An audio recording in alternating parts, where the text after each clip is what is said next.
no haga más que unos meses y ya ha pasado un año desde la inauguración de este local.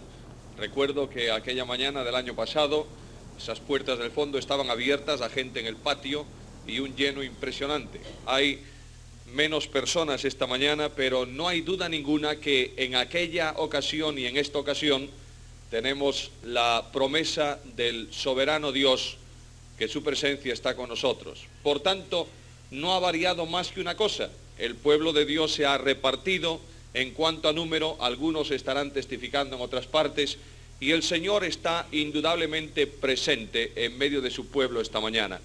Nuestro hermano, señor Benigno, hablaba hace un rato sobre la invitación para mañana de los jóvenes, y él limitaba la edad de la juventud por abajo, de 14 años en adelante, no por arriba, y tiene razón, porque los jóvenes se miden no por la edad física, sino por la edad del espíritu. De manera que hay jóvenes de 14 años que son unos viejos y hay viejos de 80 años que son unos jóvenes.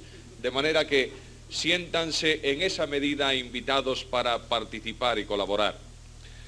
Ahora, esta mañana yo quiero hablaros de un tema que a mí personalmente me preocupa profundamente. Y ese tema es hablaros o mencionaros o expresar lo que la Biblia dice acerca de el Dios de la Biblia. Y algunos me mirará extrañado y dirá: ¿qué quieres decir con eso del Dios de la Biblia? Es que hay varios dioses.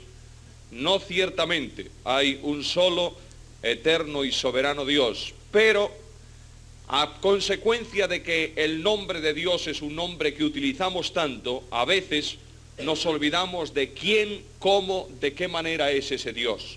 Y conviene que cada uno de nosotros recuerde fielmente quién es Dios, qué es lo que la Biblia dice acerca de Dios, para que, conociendo al Señor, podamos servirle con mayor fidelidad, caminar más cerca de Él, tomarle como ejemplo para nuestra vida, depender íntegramente de su persona, y de esta manera podremos habitar seguramente confiados en que estamos conduciéndonos y caminándonos por lo que el salmista llama la senda de justicia.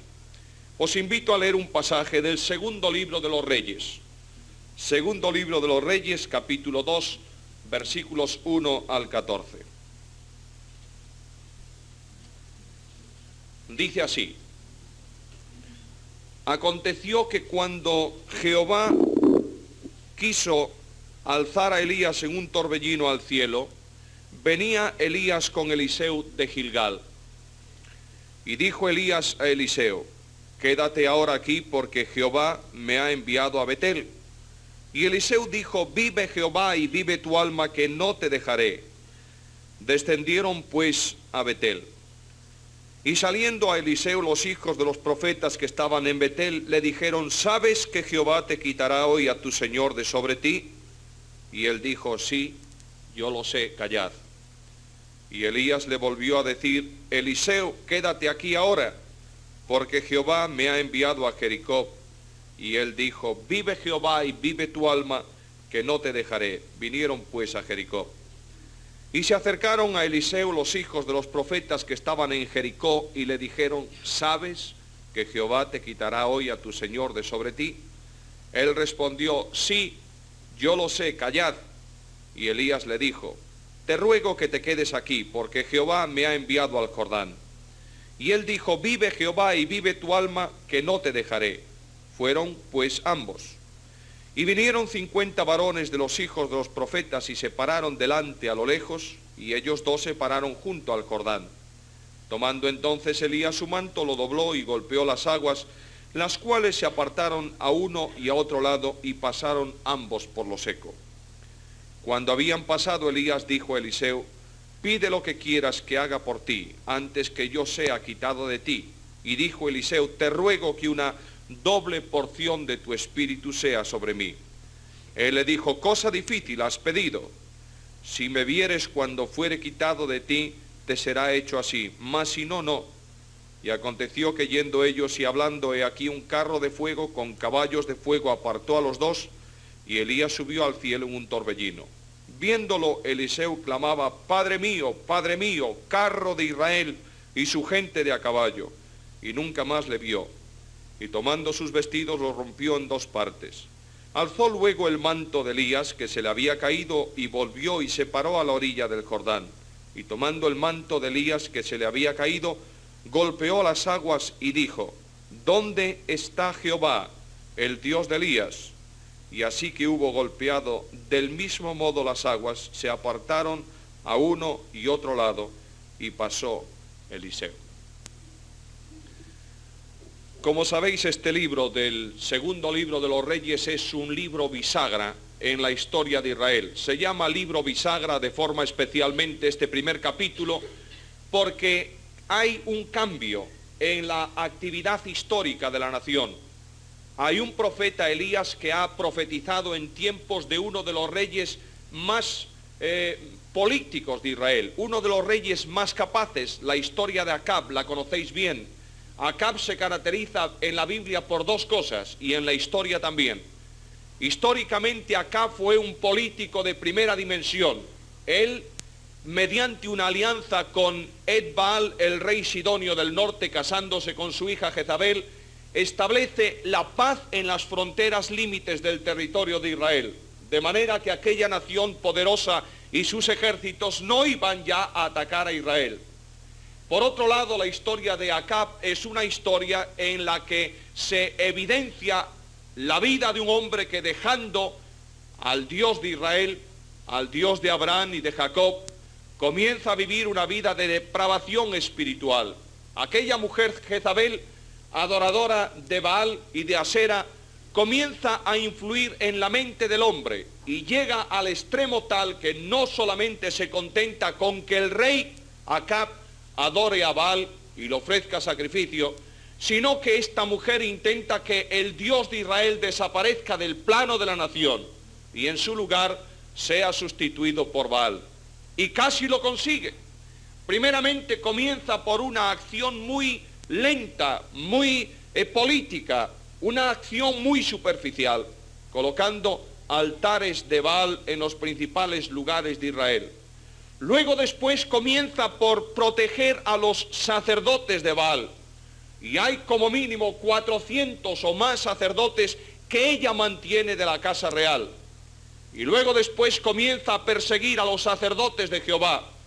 Y prácticamente mata, extermina a todos ellos, salvo algunos grupos que son escondidos en las cuevas. El Dios del poder está protegiendo a los suyos. Y finalmente el pueblo de Israel se nos ofrece, se nos presenta en esta parte final del primer libro de los Reyes y comienzo del segundo libro como un pueblo que claudica. Recordad aquella escena que tiene lugar en el Carmelo, más adelante la veremos con la ayuda del Señor, en donde Elías dice al pueblo: ¿hasta cuándo claudicaréis entre dos pensamientos? Si creéis que Jehová es el Señor, servidle, y si no, caminad tras de Baal. Era un pueblo que no sabía realmente en qué lugar tenía que estar, ni con qué Dios debiera de quedarse. Cuando leo esta historia, se me presenta en medio del contexto político y religioso de Israel dos personajes. Está Elías, el profeta de palabras duras y fuertes. El profeta que de alguna manera algunos lo compararon con Juan el Bautista. No tenía una oratoria refinada Elías. No era un hombre de palabras elocuentes, era un hombre tajante, un hijo del desierto. Y este hombre enfrenta el problema de la nación de Israel desde el palacio del rey hasta las últimas personas del pueblo. Era un fiel testigo del Señor. Este hombre va a dejar paso en su vida a otro gran personaje que ocupa la primera parte del segundo libro de los Reyes, y es Eliseo. Un hombre que, a diferencia de Elías, es un hombre elocuente en palabras. Es un hombre más suave en actividades, pero ninguno de los dos, a pesar de la diferencia de su carácter, puede decirse que no son fieles, absolutamente fieles siervos de Dios.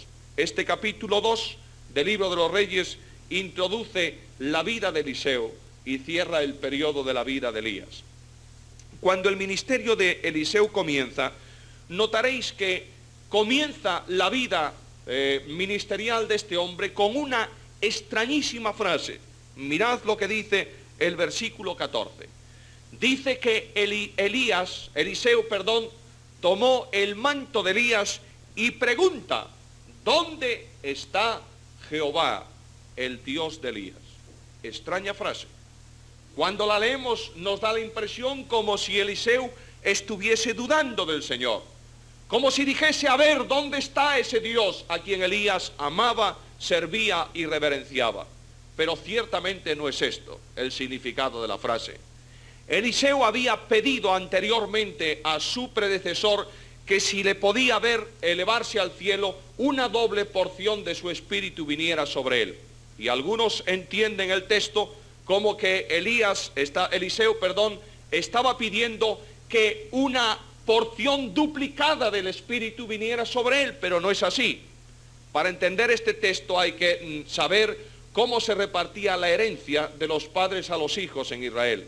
Y recordáis que el hijo mayor recibía el doble de lo que recibía el resto de la familia. De manera que lo que está pidiendo aquí es que se le considere como el hijo espiritualmente hablando de Elías, y que Dios le otorgue el privilegio de aquella primogenitura, el hecho de que él era el heredero principal en la línea de Eliseo. Esto no entraña bienes materiales, entraña especialmente el deseo de un servicio honesto delante de Dios. No es este el tema de esta mañana, os cito esto para que hagáis vosotros en vuestra casa una investigación así en la vida de Eliseo y veréis que ciertamente esto ha ocurrido. Ahora, Eliseo pide al Señor o expresa esta palabra, y no es una duda, no es ni siquiera una pregunta, es una de las más grandes oraciones de la Biblia. Lo que está diciendo Eliseo aquí es más o menos esto: ahora, Señor Dios de Elías, muéstrate. ¿Cuándo lo dice? Cuando delante del profeta el río Jordán le obstruye el paso. Y sabéis que muchas veces el río Jordán se toma como ilustración de aquellas dificultades insalvables para el pueblo de Dios, que son salvadas por el poder del Dios del pueblo. De manera que el Jordán fue abierto por el poder de Dios en más de una ocasión. Lo fue abierto recientemente delante de Eliseo para que Elías y Eliseo pasaran en seco al otro lado. Y ahora este Jordán va a ser abierto también por el poder de Dios. Tres cosas aparecen en este capítulo de las que yo quiero mencionaros esta mañana. Primeramente, deseo que veamos quién es el Dios de la Biblia, el Dios de Elías. En segundo lugar, quiero que notemos cuál debe ser nuestra actitud para con el Dios de la Biblia. Y finalmente, cuál va a ser el resultado de acuerdo con esta actitud. Notemos primeramente, pues, quién es el Dios de la Biblia, el Dios de Elías, que se menciona de esta manera en este versículo. Sin duda alguna, hermanos, el Dios de Elías es nuestro Dios personal. Dios no ha variado. Dios es el mismo ayer, hoy y por los siglos. De manera que aquel Dios que se revelaba por medio de prodigios maravillosos, por hechos asombrosos, es el Dios de este pueblo que esta mañana se ha congregado para cantar y alabar su nombre. Hemos mencionado que este Dios para nosotros se ha manifestado en la excelsa plenitud de tres personas.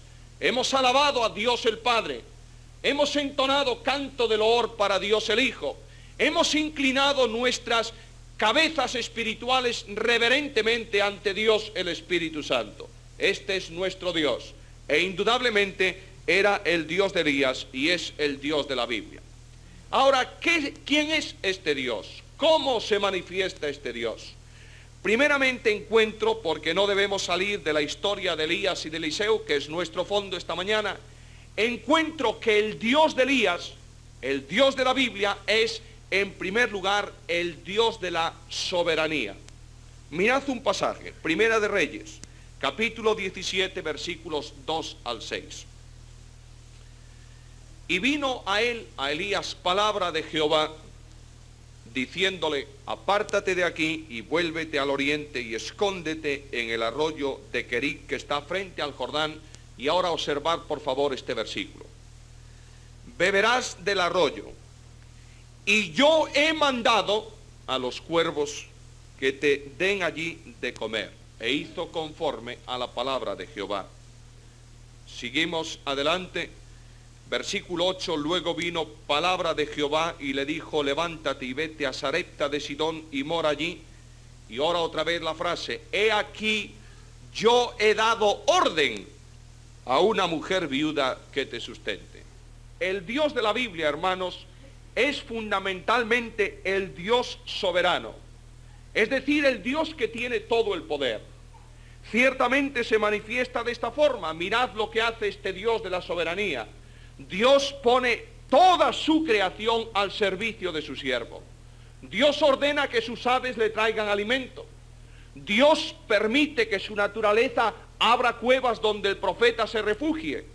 Dios establece que su arroyo le traiga abundante agua para beber. La naturaleza de Dios puesta al servicio de los suyos. ¿Por qué razón? Porque el Dios de la Biblia es el Dios soberano. Es el Señor de cielos y de tierra, y Él ordena, y no hay nadie, dice Pablo, que pueda resistir su voluntad. Y de pronto la vida de este hombre tiene un cambio radical. Aquella mañana el profeta se levanta y su sorpresa es grande. El arroyo no lleva agua, el cuervo ya no viene con el pan mañanero, y este hombre siente la angustia de la soledad en el desierto. Y de pronto el Dios de la Biblia se acerca a él para decirle: mira, Elías, levántate y vete a Sarepta de Sidón, porque yo he pedido, dice el texto. He rogado, dice el texto. He suplicado, dice el versículo. No, la Biblia dice: yo he ordenado a una viuda que te sustente, y este es el Dios de la Biblia. Qué gran diferencia con el Dios del cristianismo actual. Me asombra ver que el pueblo de Dios hoy en día cree en un Dios enormemente pequeño. Mirad ese Dios, ruega por todo, suplica por todo, implora por todo, y a veces el Dios de la soberanía se ve frustrado en sus planes porque el hombre no está dispuesto a aceptarlo. Yo desconozco este Dios, hermanos. Este no es mi Dios, al menos. El Dios en quien yo creo es el Dios de la soberanía, el Dios que ordena, establece, pide y determina, no ruega y demanda, siendo el Dios grande del auténtico cristianismo, este Dios de la soberanía. Ahora, ¿qué diferencia hay? ¿Qué es? ¿Qué entiendo? ¿Qué quiero decir cuando hablo del Dios de la soberanía? Primeramente os haré una pregunta a todos vosotros. ¿Qué es la Biblia? Y sin duda hay muchas respuestas. Hay multitud de respuestas. La Biblia es un libro histórico. La Biblia es un libro profético. La Biblia es la palabra de Dios. Pero últimamente hay una frase que se lee en muchas partes y que dice que la Biblia es la historia de la salvación. ¿La habéis escuchado? ¿La habéis leído? Seguro que sí. Pero esto no es así. La Biblia contiene la historia de la salvación, pero no es la historia de la salvación fundamentalmente.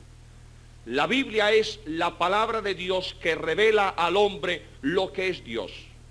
De manera que fundamentalmente la Biblia está exhibiendo al Dios soberano. ¿Queréis verlo? Acompañadme un momento. ¿Cómo empieza la Biblia? ¿Cuál es el primer texto del libro de Génesis? En el principio Dios, dice el original. En el principio creó Dios los cielos y la tierra. Y comienza la palabra de Dios a revelarnos el Dios soberano en la creación. Miradlo, contemplad cómo Él crea y preguntaros: ¿quién le dijo a Dios que tenía que crear? Nadie. Él existía solamente en sí mismo, vivía en sí mismo, y de pronto el Dios de la soberanía comienza a manifestar su autoridad cuando dice: sea la luz, y la luz es. Hágase, y es hecho. Establezcase, y es establecido. Sepárese el agua de la tierra y el agua se separan. ¿Por qué razón? Porque Dios es soberano. Y cuando nos preguntamos qué razón tenía Dios para hacer tal cosa, el salmista nos responde de esta manera: nuestro Dios está en los cielos, todo cuanto quiso ha hecho. Salmo 115, versículo 3. ¿Qué ocurre un poco más adelante? Dios va a crear al hombre y de pronto se reúne el consejo divino y aparece aquella frase del libro del Génesis: hagamos al hombre. Y yo me pregunto, ¿quién fue el que te dijo que tenías que crear al hombre, Señor? ¿Sería acaso algún potente querubín que viendo la creación te sugirió que creases al ser humano? ¿Sería tal vez el serafín que adoraba tu nombre santísimo y conducía a la adoración celestial quien te dijo, has de crear al hombre? Naturalmente que no. El texto dice, hagamos al hombre a nuestra imagen y semejanza. ¿Qué es eso? Esa es la manifestación evidente del Dios de la soberanía. Dios es soberano en la creación. Cuando oigo a los ángeles en el libro del Apocalipsis adorar al Señor, están refiriéndose precisamente a la creación y dicen, Señor, tú eres digno de recibir la gloria y el honor porque tú creaste todas las cosas y que más, y por tu voluntad existe. De manera que el Dios de la Biblia es el Dios soberano. Ahora sigo investigando en este libro y me doy cuenta que el tema de la Biblia, todo el tema de la Biblia, es fundamentalmente la manifestación de la soberanía de Dios. Por ejemplo, la Biblia nos cuenta de la historia y el profeta Isaías dice que el Dios de la Biblia es el soberano de la historia. ¿Por qué razón? Mirad al profeta Isaías, capítulo 44, versículo 7. ¿Quién proclamará lo venidero? Lo declarará, ¿y qué más dice? Lo pondrá en orden delante de mí como hago yo desde que establecí el tiempo antiguo. De manera que Dios declara lo venidero por una razón, porque Él hace que esa predicción venidera se cumpla en el tiempo. Él establece la historia. Hay evidentes ejemplos. Dios utiliza ¿a quién? Al rey de Egipto, Faraón. Conduce la historia de Egipto para que el pueblo suyo salga en libertad. Hizo un poco más adelante. Veréis que Dios determina, establece que surja de la tierra un hombre y le da nombre, le llama Ciro. Y dice, voy a traer a Ciro mi escogido y lo voy a sentar sobre el trono imperial. ¿Quién era Ciro? Cuando estas palabras se pronuncian, no era nada, porque no existía Ciro.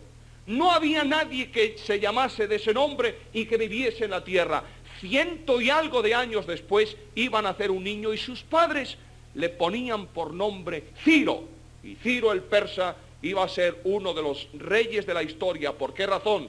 Porque Dios, el Señor de la historia, lo ha determinado y es así. Mirad en la vida de Jesucristo.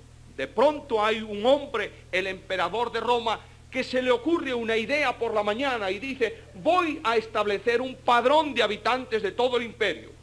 ¿Y cómo voy a hacerlo? Pues voy a ordenar que cada familia suba al lugar de origen de sus padres y se empadrone allí.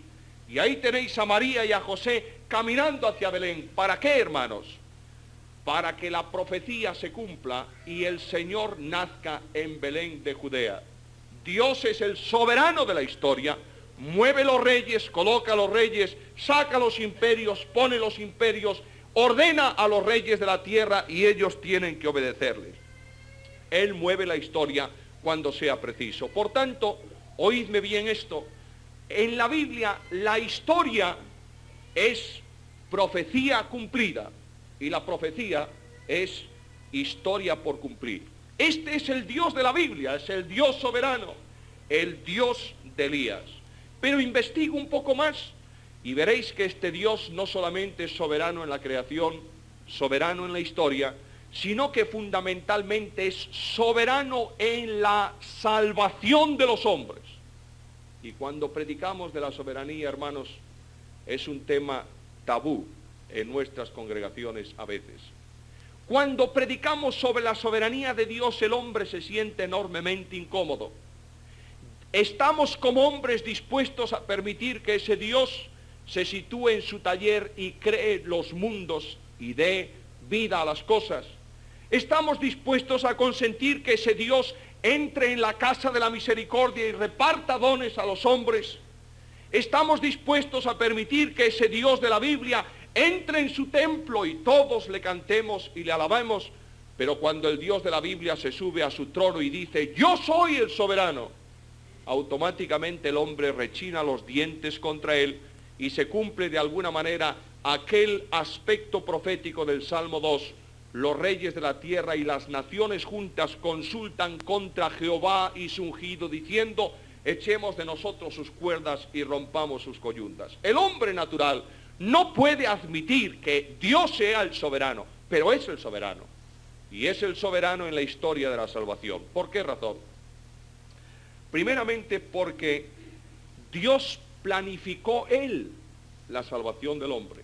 Recordad que el primer mensaje evangélico que se predica en boca del apóstol Pedro, expresa el apóstol estas palabras: a este, entregado por determinado consejo y anticipado conocimiento de Dios, prendisteis y matasteis por manos de inicuos crucificándole. Hechos capítulo 2 y versículo 32. Por tanto, la salvación del hombre obedece a una planificación divina. Y aquí viene el problema. ¿Cuándo tuvo lugar esta planificación? Pues ciertamente no tuvo lugar cuando el hombre pecó. El hombre pretende que Dios acuda a él como remedio a su mal, pero no es este el Dios de la Biblia. Dios planifica la salvación del hombre antes, mucho antes de que el hombre fuese creado y el mundo existiese. Mirad al apóstol Pablo, quien nos salvó y nos llamó con llamamiento santo, no conforme a nuestras obras, sino según el propósito suyo y la gracia que nos fue dada en Cristo Jesús. ¿Cuándo? Antes del principio de los siglos. De modo que antes de que el tiempo cronológico existiera, Dios ya nos había otorgado su gracia en Jesucristo. Y ese plan salvador elaborado por Dios en la eternidad pasada tiene lugar en la eternidad en el momento presente de la historia. En un momento Dios comienza por aportar un regalo al plan de salvación. ¿Quién es? La persona excelsa de su Hijo Jesucristo. Porque de tal manera amó Dios al mundo que ha dado a su Hijo unigénito para que todo aquel que en él crea no se pierda, mas tenga vida eterna. Juan capítulo 3 y versículo 16. Y Cristo el Señor viene a la tierra para cumplir el plan de salvación y ejecutarlo plenamente. Y el Señor nace en Belén de Judea. ¿Por qué? ¿Por casualidad? Naturalmente que no. Porque la Biblia dice que cuando vino el cumplimiento del tiempo, Dios envió a su Hijo, nacido de mujer, nacido bajo la ley, para que redimiese a los que estábamos bajo la ley, a fin de que todos recibiésemos la adopción o la promesa de adopción como hijos. Gálatas capítulo 4 y versículo 4. La cruz del Calvario, hermanos, no obedece a una casualidad en la historia, sino que aquel madero se levanta porque Dios, el soberano, lo estableció así. Y Cristo el Señor conocía anticipadamente lo que iba a pasar en aquella cruz. Cuando Él entra en el huerto de Getsemaní para orar, y aquella conmoción se produce y la lucha comienza y la agonía surge, Él sabe los lamentos de la cruz, los gritos, la soledad del Calvario, el problema, la confrontación, la carga de pecado sobre Él, lo conoce anticipadamente porque eso obedece a un plan establecido por Dios. Y cuando alguien quiere escuchar cómo Jesús el Señor admite la soberanía divina, oíd aquella oración de Jesucristo: Padre, te doy gracias porque escondiste estas cosas de los sabios y de los entendidos y las has revelado a los niños. Y Él dice la razón. ¿Por qué? Porque así te agradó. De manera que el Dios de la Biblia, hermanos, es el Dios de la soberanía. Y no solamente planifica la salvación y envía al Salvador, sino que ejecuta la obra. Oíd las palabras de Jesucristo: nadie me quita la vida. Tengo poder para ponerla, tengo poder para volverla a tomar. No hace muchos meses estaba en un lugar y me entregaron un folleto evangelístico. Y abrí el folleto y la primera frase que encontré en él fue esta: el mundo ha asesinado al Salvador. Y eso me produjo una conmoción muy profunda, porque la palabra asesinar significa sacar la vida violentamente a otra persona contra su voluntad. De manera que el Evangelio nos enseña que la vida de Jesucristo no fue quitada voluntariamente, sino que fue puesta en propiciación por nuestros pecados. Y cuando leo la profecía, me doy cuenta que las tres personas de la divinidad, de la deidad, Dios, Padre, Hijo y Espíritu Santo, entran en la ejecución del plan salvador y la realización de esa obra en la cruz del Calvario. Mirad, el Padre entrega a su Hijo voluntariamente, por cuanto el profeta dijo, Isaías 53, con todo esto Jehová quiso quebrantarlo, sujetándolo a padecimiento. Veo a Dios el Hijo que entrega su vida en propiciación por nuestros pecados. Nadie me quita la vida, yo la pongo de mí mismo. Tengo poder para ponerla, tengo poder para volverla a tomar. Veo al Espíritu Santo, Hebreos capítulo 9 y versículo 4, que dice que el sacrificio es sustentado, sostenido por el Espíritu Santo, el cual por el Espíritu Eterno se entregó a sí mismo sin mancha a Dios. Por eso dice Pablo que Dios estaba en Cristo reconciliando consigo al mundo, no imputándole a los hombres estos pecados. Ahora, todos admitimos esto, ¿verdad? Naturalmente que sí, es palabra de Dios, pero no estamos demasiado dispuestos a admitir que esa misma soberanía se ejercita en el plano de la salvación de los hombres. Y la Biblia lo enseña. Dios dice que para que el hombre pueda creer el mensaje del Evangelio, tiene que recibir la ayuda poderosa del Espíritu Santo de Dios. Dios, el Espíritu Santo, tiene que iluminar la mente natural del hombre para que comprenda el mensaje de la cruz. ¿Qué dice Pablo? Porque la palabra de la cruz es locura, y esa palabra en el original significa lenguaje ininteligible. Es locura para los que se pierden, pero para los que se salvan es poder de Dios y sabiduría de Dios. El Señor Jesucristo dijo que el Espíritu Santo iba a venir a la tierra para redarguir, convencer al mundo de justicia, de pecado y de juicio.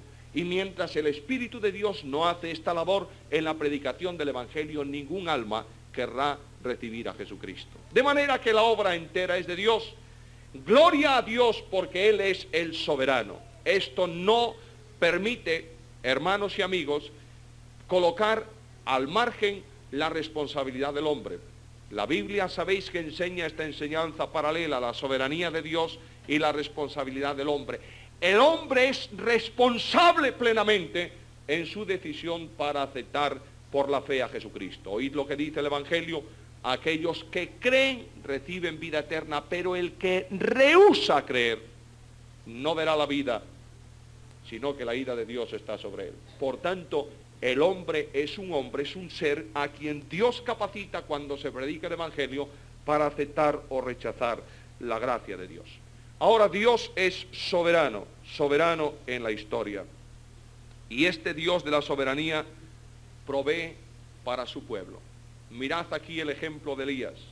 Mirad cómo el Dios de la Biblia provee para el profeta. Habilita su sustento, tiene cuidado de él. Y se cumple de esta manera la expresión del salmista en el Salmo 37, cuando dice: porque Jehová ama la rectitud, no desamparará a sus santos, para siempre serán guardados. Salmo 37 y versículo 28. El Dios de la Biblia es el Dios de la soberanía. Ahora, ¿qué más es el Dios de la Biblia? El Dios de la Biblia es el Dios de la fe. Recordáis que ayer hablábamos por la noche de la fe. Y recordáis que la vida del cristiano es una vida que se desenvuelve en la actividad de la fe. Mas el justo por la fe vivirá. Dice Habacuc, su capítulo 2 y versículo 9.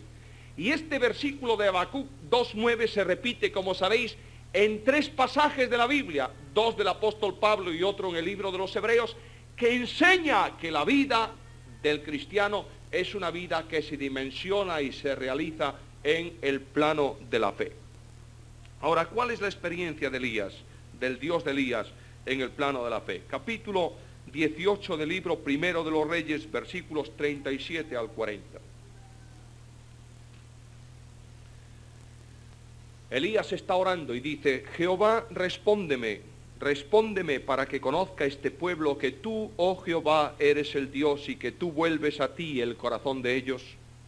Entonces cayó fuego de Jehová y consumió el holocausto, la leña, las piedras y el polvo, y aún lamió el agua que estaba en la zanja, y viéndolo todo el pueblo se postró y dijo: Jehová es el Dios, Jehová es el Dios. Entonces Elías les dijo: prended a los profetas de Baal para que no escape ninguno.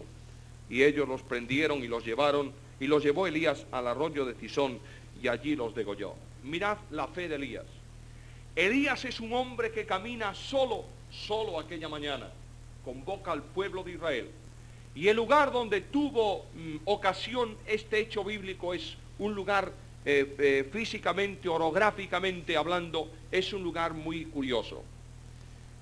El sitio donde tuvo lugar esta confrontación es como una gran meseta en la montaña.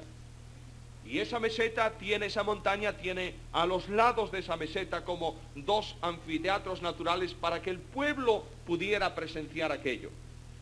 Elías entró aquella mañana en aquel lugar y caminó por esa meseta y atravesó la meseta hasta la parte más estrecha. Y esa meseta en la parte más estrecha terminaba en un pequeño montículo donde en tiempos había habido un altar a Jehová. Aquel montículo estaba enormemente abandonado, el altar se había derruido, las piedras por el suelo, y el profeta caminó por allí y subió a aquel lugar y allí se quedó. La tarea de Elías durante toda aquella mañana, en la cual los profetas de Baal oraban a su Dios, fue reconstruir el altar. No olvidéis que los altares en aquellos tiempos fundamentalmente se hacían poniendo 12 grandes piedras primeramente y luego colocando encima otras más pequeñas. Aquellas 12 piedras simbolizaban las 12 tribus de Israel. Mirad al profeta, se ha inclinado a tierra y está levantando del polvo las piedras, colocándolas en su sitio, limpiándolas con cuidado y reconstruyendo el altar de Dios. Él no sabía lo que iba a pasar. Lo que sí sabía humanamente hablando es que si Dios no respondía, él iba a morir aquel día. El pueblo contra él, el rey contra él, la reina contra él, los profetas de Baal contra él, y él solo delante de aquella masa de personas eleva esta oración y dice al Dios de los cielos: respóndeme, Señor. Y Dios responde. Ahora, ¿quién mantiene la fe de Elías, hermanos? ¿Qué persona es aquella que hace que un hombre solo se enfrente con toda una nación para decirle: estáis claudicando, os habéis apartado de Dios? ¿Quién es ese personaje? Un pobre profeta, un hombre nada más. Su fe es sostenida por el Dios de la Biblia. Es el Dios de la fe. No olvidéis que cuando el apóstol Pablo escribe a los Romanos capítulo 12 y versículo 3, allí dice que cada uno se mida conforme a la medida de fe que Dios repartió a cada uno. De manera que Dios establece una provisión de fe para que el hombre pueda ejercitarla y pueda vivir de esta manera la vida cristiana. Yo me creo, hermanos, que la experiencia actual de la Iglesia de Jesucristo es muy similar a la experiencia de los tiempos de Elías. Ahí están el pueblo de Dios claudicando. Queremos servir al Señor el domingo por la mañana y el domingo por la tarde, y el jueves por la noche y el martes por la noche, pero el resto de la semana hemos levantado altares en nuestra vida a quien rendimos culto. Algunos rinden culto a su estudio, otros a su trabajo, otros a sus labores caseras, otros a sus juegos y diversiones, y compartimos la vida en dos frentes y decimos al Señor: Señor, confórmate, ya está bien, el domingo es suficiente para ti. Y mientras tanto el Dios de la Biblia desaparece en cuanto a su poder en medio de su pueblo. ¿Recordáis aquella profecía de Sofonía? Yo no sé si hace tiempo que la leéis o no, pero el profeta Sofonías en su capítulo 3 tiene frases que hablan de la presencia del Dios en el medio del pueblo, y dice que la condición era que nadie que fuese orgulloso podía estar en esa presencia, y Dios dice: voy a limpiar de orgullosos mi santo monte, y luego después me manifestaré en medio de vosotros poderoso en salvación. Mirad las congregaciones de nuestros días. ¿Cuánto tiempo hace, hermanas y hermanos, que no vemos el poder salvador de Dios conmoviendo el auditorio y la gente entregándose a los pies de Jesucristo? ¿Cuánto tiempo hace? ¿Cuánto tiempo hace que no veis, no tenéis la experiencia del poder de Dios en el ministerio de la palabra, haciendo quedar sentada en los bancos a la gente cuando el culto termina, llorando frente a la responsabilidad del poder de Dios? ¿Cuánto tiempo hace que no es esta vuestra experiencia? Recuerdo que cuando era un niño muy pequeño, esto era bastante habitual, al menos en Galicia. Recuerdo en mi experiencia de niño pequeño ver levantarse en medio de la predicación, no al final de la predicación, a una gran cantidad de personas. Un día 16 se levantaron juntos en un culto pidiendo a Dios perdón por sus pecados. Dios manifiesta su presencia en poder cuando su pueblo acepta su soberanía y descansa en él. Dios es el Dios de la fe. ¿Quién sostiene esa fe? Mirad, Pablo dice, el cual os confirmará hasta el fin, para que seáis irreprensibles para el día de nuestro Señor Jesucristo. Primera de Corintios capítulo 1, versículo 8. No sé qué demandas tiene Dios para ti este año, hermana o hermano, joven o mayor, o para mí, pero tal vez Dios este año pida lo mismo que pidió a Elías: enfréntate tú solo con la corrupción del pueblo. No tengas miedo. Si Dios pide un acto de testimonio de esta categoría, recuerda que Dios, el Dios de la Biblia, es el Dios de la fe y descansa en él.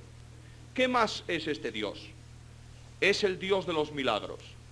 Naturalmente que lo es. La vida de Elías es una de las vidas bíblicas llenas de milagros. Recordad que durante su vida se produce la mayor sequía en la historia de Israel. Recordad que los cuervos le traen alimento por la mañana y por la tarde. Recordad que esta viuda tiene provisión en su aceite y en su harina permanentemente. Recordad que Él resucita al hijo de la viuda. Recordad que Él hace descender fuego sobre el altar. Recordad que Él hace descender la lluvia después de la sequía. De manera que el Dios de Elías, hermanos, es el Dios de los milagros. ¿Creéis en los milagros? ¿Tenéis experiencia de Dios haciendo milagros, transformando gente, cambiando corazones, regenerando voluntades, dirigiendo al pueblo? ¿O el Dios de los milagros no es el Dios de la iglesia de nuestros días? Realmente creo que no lo es. No hay esta experiencia de poder del Dios en medio de su pueblo. Ahora mirad Elías, por favor, atended uno de los momentos cruciales de la vida del profeta. Durante un largo tiempo, 3 años, no llovió ni una gota en Israel. Se produjo aquella limpieza de los profetas de Baal y de pronto Elías viene para orar juntamente con su siervo. Y se inclina en oración. Yo no sé, la Biblia no registra la oración de Elías, pero él está orando. Y de pronto le dice al siervo: mira, levántate y vete y mira hacia el mar. Y el siervo se levanta y va al mar. No hay nada. Y así una vez y otra vez, y de pronto a la 7ª vez viene este criado y le dice al profeta: mira, yo veo una pequeña nube como la palma de la mano que sube del mar.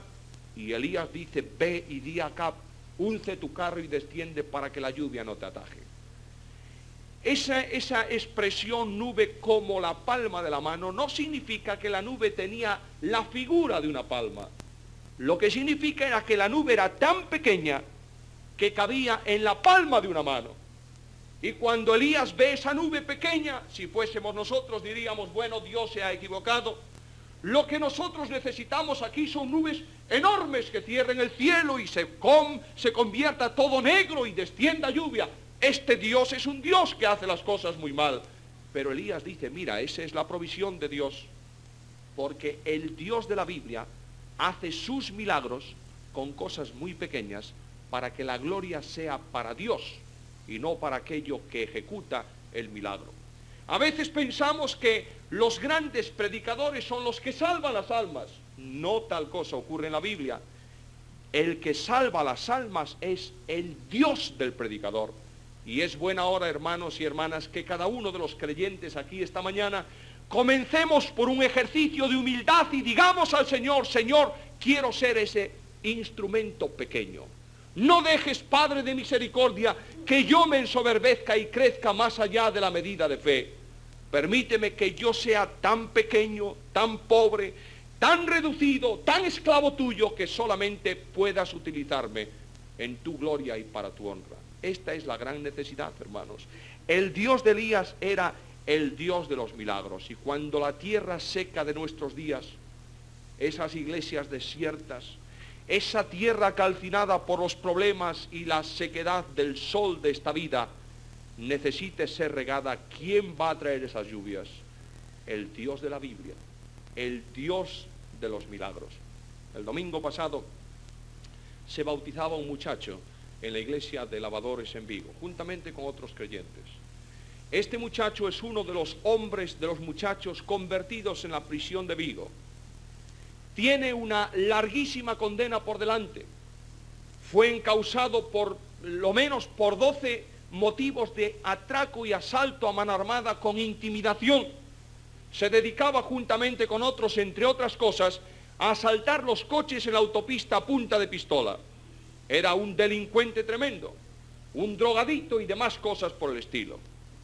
Y este hombre entró en la prisión y un día en los altavoces de la cárcel anunciaban la hora del culto evangélico y vinieron al culto y se sentó allí. Aquel primer día yo estuve en la cárcel de Vigo. Después fue para Pontevedra y luego volvió para Vigo. Y lo vi, lo recuerdo bien, un joven demacrado, más bien sucio, con un aspecto que reflejaba lo que él era, sentado allí en la última fila. Y aquel día en el estudio del Evangelio de Marcos hablamos del poder de Jesucristo. Y decíamos que Cristo tiene poder para cambiar la vida.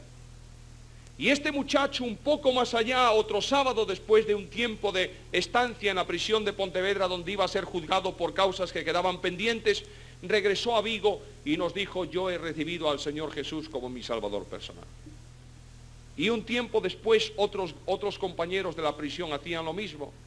Pero el cambio fue tan tremendo, hermanos, tan grande fue el cambio de este hombre, que este hombre, nos decía el director de la cárcel hace unos días, que si no tuviera una tan larga condena, sería su ordenanza personal, porque tiene confianza en él como para dejarle salir solo a la calle. Dios cambió esa vida. Es el Dios de los milagros. Él puede cambiar hoy en día. ¿Lo habéis probado? ¿Tenéis experiencia en vuestra vida de que el Dios de los milagros puede hacer un milagro? Milagro en vuestra casa, milagro en vuestra familia, milagro en vuestra economía, milagro en vuestra perspectiva, milagro en esta iglesia, milagro en la nación. ¿Creéis o no creéis en el Dios de los milagros? El Dios de la Biblia es el Dios de los milagros. Hay muchas cosas más, pero el tiempo ya ha terminado y yo debo terminar también. ¿Me permitís que en estas ocasiones me extienda unos minutos más? Y si alguna vez os cansáis, pues no me invitáis más y ya está todo arreglado. Ahora, el Dios de la Biblia, hermanos, es el Dios de la restauración. Voy a dejar varias cosas que hay contenidas en esa historia y pasad al capítulo 19 de la Primera de Reyes, versículos 4 y 5. Y él se fue por el desierto un día de camino y vino y se sentó debajo de un enebro y deseando morirse dijo: basta ya, oh Jehová, quítame la vida, pues yo no soy mejor que mis... dependiendo de un Dios tan fuerte. ¿Qué estás haciendo, Elías? Levántate y camina. Y muchas veces, hermanos, la vida cristiana, en la experiencia cristiana, se produce este desánimo. ¿Cuántos hermanos desanimados hay en nuestras iglesias hoy? ¿Cuántos hombres están diciendo o estamos diciendo, como decía Elías: ya está bien, Señor, ya está bien? El pueblo no funciona, tus hijos no obedecen, mi ministerio no tiene efectividad. La gente de la iglesia, mis hermanos, me llaman hombre raro porque quiero vivir una vida de piedad según tu palabra. Ya está bien, Señor.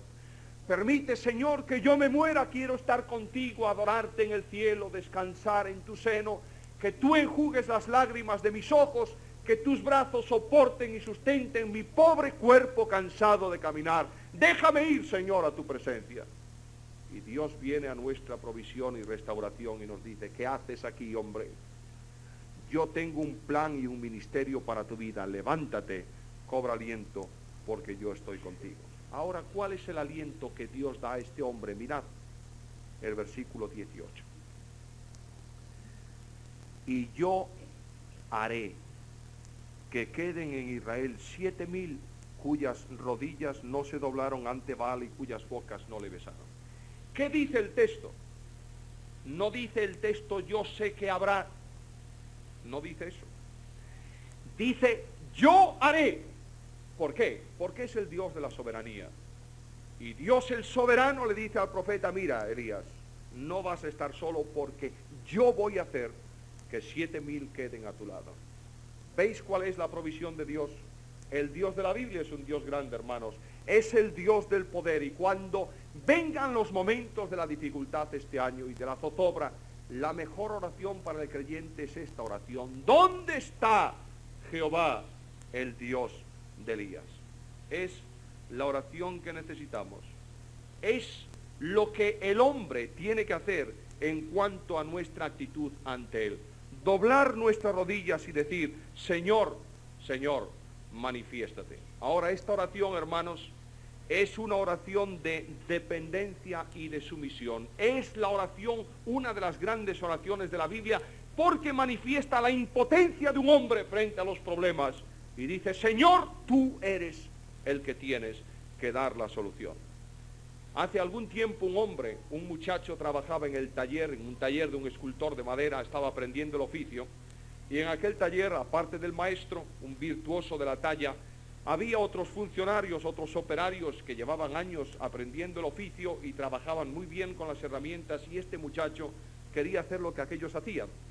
Y cogía un tocho de madera por la mañana y cuando terminaba el día, la madera se había gastado y no había salido nada de aquella madera. Y un día el hombre estaba tan cansado que dijo al maestro, mire, quiero que me deje sus herramientas. Y el maestro le miró y dijo, ¿y para qué quiere las herramientas? De que quiero trabajar con ellas.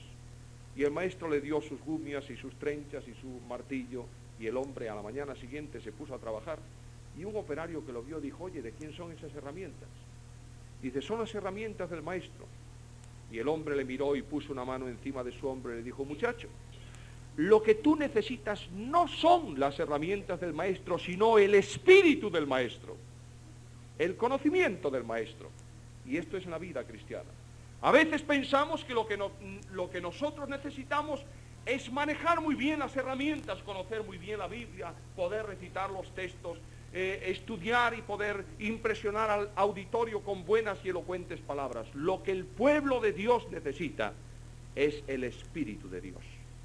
Y esto es el secreto de la victoria cristiana, cuando el Espíritu de Dios se manifiesta. Y esto, hermanos, y termino, es una oración de fe. Mirad lo que dice el profeta. Así que hubo golpeado del mismo modo las aguas, se apartaron y pasó en seco. El Dios de Elías se manifiesta en la vida de Eliseo. Y comienza la vida de este hombre sabiendo que realmente ese Dios está a su lado.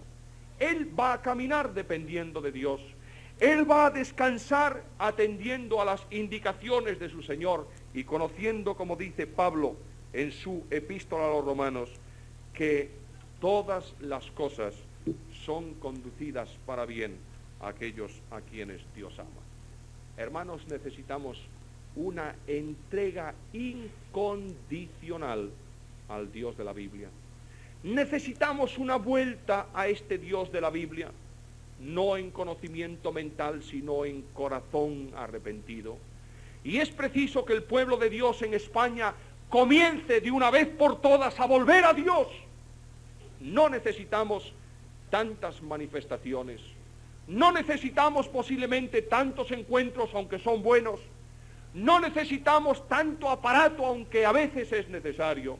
Lo que el pueblo de Dios necesita son hombres y mujeres que en esta iglesia, por ejemplo, esta mañana, doblen sus corazones y digan al Dios de la Biblia, Señor, yo vuelvo a ti. Yo vengo a tu presencia para confesarte que soy un fracasado espiritual y necesito conocer al Dios de la Biblia no con mi mente, sino con la experiencia cotidiana. Y esta es la gran necesidad del pueblo. Hombres que digan, Señor, yo descanso en ti y voy a ti. En el día 3 de enero del año 1956, una avioneta misionera pintada de amarillo despegaba de una pista improvisada en la selva del Ecuador. A bordo de esa avioneta iba un piloto de primerísima dimensión, un artista de vuelo. Había sido oficial en el ejército americano, era ingeniero técnico de aviación. Detrás de él, en su asiento, en el asiento posterior de la avioneta, iba otro hombre licenciado en humanidades, Y aquel día otros 4 compañeros fueron trasladados en vuelos diferentes a una pista de aterrizaje en la selva del Ecuador sobre una playa.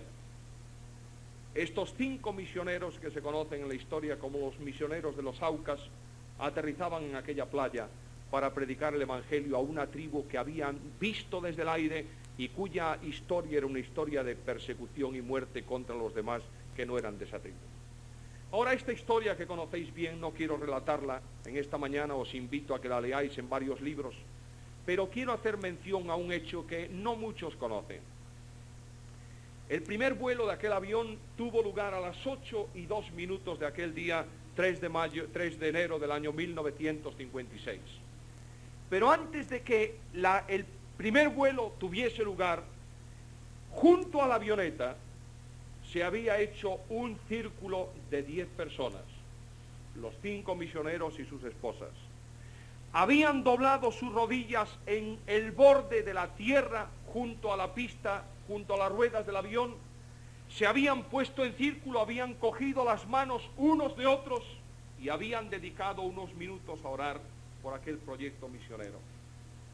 Y aquellos hombres, terminada aquella oración, habiéndose puesto en las manos de su Señor, dijeron a su Señor: Señor, vamos en tu nombre.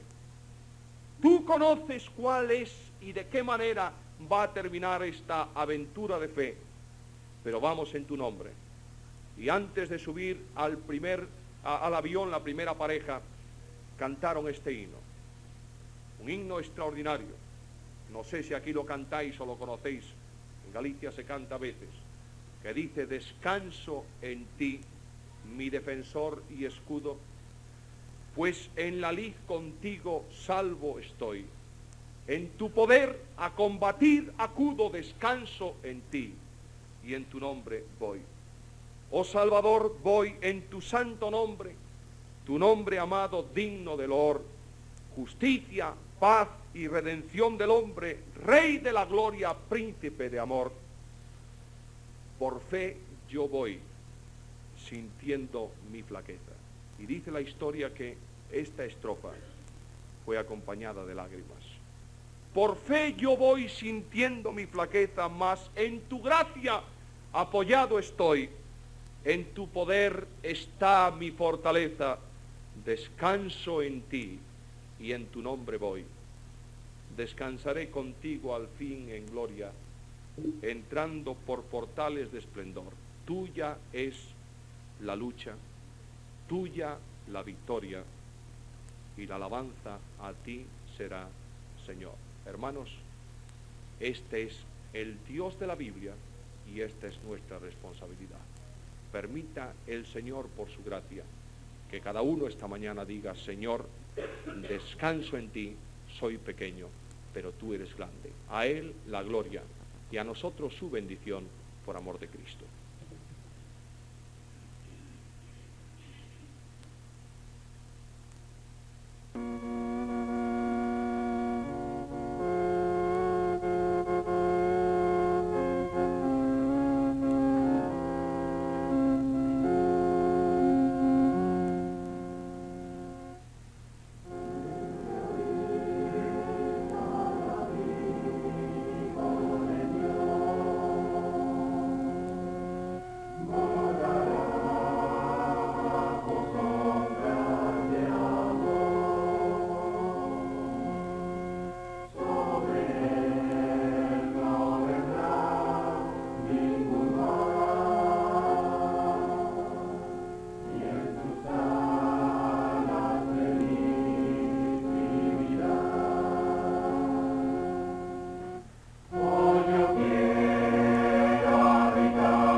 one